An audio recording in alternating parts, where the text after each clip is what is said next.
In today's video, I'm going to teach you QuickBooks Online, how to edit and correct a payment that's already deposited. Managing finances accurately is essential for any business, and QuickBooks Online is a fantastic tool to help you stay on top of it. However, mistakes happen, and sometimes a payment might be recorded incorrectly or categorized in the wrong way, even after it's been deposited. The good news is, QuickBooks Online makes it easy to go back, fix those errors, and ensure your records are accurate. If you're new to QuickBooks Online, you can use the link in the description to create an account and get started. Let's dive into the step-by-step process to edit and correct a payment that's already been deposited. First, open QuickBooks Online and locate the left navigation panel. The navigation panel is your central hub for accessing different features of QuickBooks, and you'll find it on the left side of your screen. From here, click on the Accounting section. This is where you'll manage your accounts, including the bank accounts and registers linked to your QuickBooks account. Next, locate the bank account or register where the payment you want to fix shows as deposited. You'll need to identify the specific account where this transaction was recorded.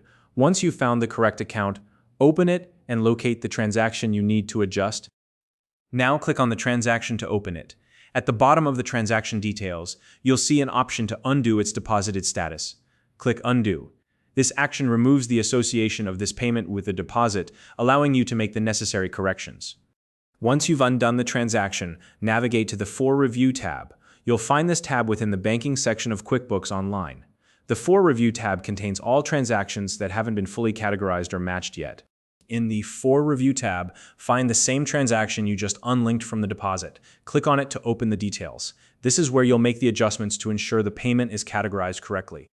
Take this opportunity to update the transaction details as needed. You can modify the payee, the category, or even add a memo to provide additional context. If your business uses classes or locations for tracking, or if this transaction involves splits between multiple categories, you can adjust those details here as well. While you're editing, verify the date, the amount of the payment, and any notes associated with the transaction. It's important to double-check these items to ensure that everything is accurate and up to date. Finally, once you've confirmed all the changes, save and confirm the updates on this item in the For Review tab. This step ensures the transaction is properly recorded in your QuickBooks account and reflects the correct details moving forward. And that's it. You've successfully edited and corrected a payment that was previously deposited in QuickBooks Online. Keeping your financial records accurate is key to running a smooth operation, and QuickBooks Online gives you the flexibility to make adjustments quickly and easily. If you found this video helpful, please like and subscribe.